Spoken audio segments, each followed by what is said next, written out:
2020 সালের কোভিড, সেই ধাক্কা সামলাতে না সামলাতেই বিপাকে অর্থনীতি। বিশ্বে দাপট দেখানো চীন এবার কোণঠাসা হচ্ছে, যার প্রভাব পড়ছে দেশের সামাজিক প্রেক্ষাপটেও। রোজ চীনে কমছে বিয়ের সংখ্যা। বিয়ের প্রতি অনীহা তৈরি হয়েছে সে দেশের তরুণ প্রজন্মে। যদিও বিয়ে করে, তবেও সন্তান নেওয়া থেকে বিরত থাকছে, এমন চাঞ্চল্যকর তথ্য উঠে এসেছে এক রিপোর্টে। কি তথ্য রয়েছে সেই রিপোর্টে? চীনে কমছে বিয়ের সংখ্যা। দেশের 25 থেকে 29 বছর বয়সী মানুষের জনসংখ্যার অর্ধেক 2023 সালে অবিবাহিত থেকেছেন। এই পরিসংখ্যান দেখার পর দেশের সমাজতত্ত্ববিদরা খুঁজতে শুরু করেছেন মূল কারণ। বিশ্লেষণে উঠে এসেছে দেশের বেহাল অর্থনীতি। চীনের মূল সমস্যা বেহাল অর্থনীতি, বিভিন্ন কোম্পানিতে বেতন হ্রাস, বাড়ছে বেকারত্ব। চীনের জাতীয় পরিসংখ্যান ব্যুরো অনুসারে চীনে বাড়ছে বেকারত্ব। 16 থেকে 24 বছর বয়সী যুবকদের মধ্যে বেকারত্বের হার 21.3%, যা সর্বোচ্চ সাম্প্রতিক অতীতে। এর পরেই বন্ধ করে দেওয়া হয় সেই পরিসংখ্যান। এরই মাঝে আরও এক পরিসংখ্যান চমকে দিয়েছে গোটা বিশ্বকে।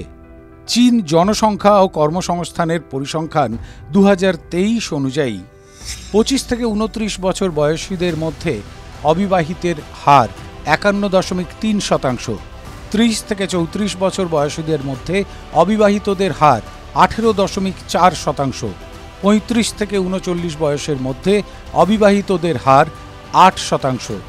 বিয়ে নিয়ে এমন অনীহা তৈরি হয়েছে সেই দেশে, ঝেজিয়াং প্রদেশে সরকার বিয়ে করলেই পুরস্কারের কথা ঘোষণা করেছে। 25 বছর এবং তার কম বয়সী নববধূকে $150 মার্কিন দিয়ে পুরস্কৃত করবে। এই ঘোষণা বিতর্কের জন্ম দিয়েছে সোশ্যাল মিডিয়ায়। কেন করবে না বিয়ে? বিয়ে করলেই পুরস্কার চালু। আরও একটি তথ্য জানাই আপনাদের। কত কমল বিয়ের হার? 2022 সালে বিবাহিত দম্পতির মোট সংখ্যা ছিল 6.8 মিলিয়ন, যা 2021 থেকে 10.5% হ্রাস পেয়েছে।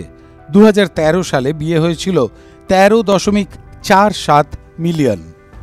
ভাবতে পারছেন বিশ্বের দ্বিতীয় বৃহত্তম দেশে কি পরিমাণ কমছে বিয়ের সংখ্যা?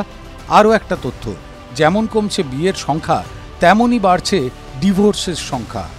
কমছে বিয়ে, বাড়ছে ডিভোর্স।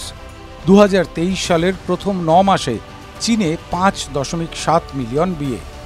2023 সালের প্রথম 9 মাসে 2 মিলিয়ন বিবাহ বিচ্ছেদ। অর্থনীতি তা ধুঁকছে, আর তার প্রভাব পড়ছে দেশের সমাজনীতিতে।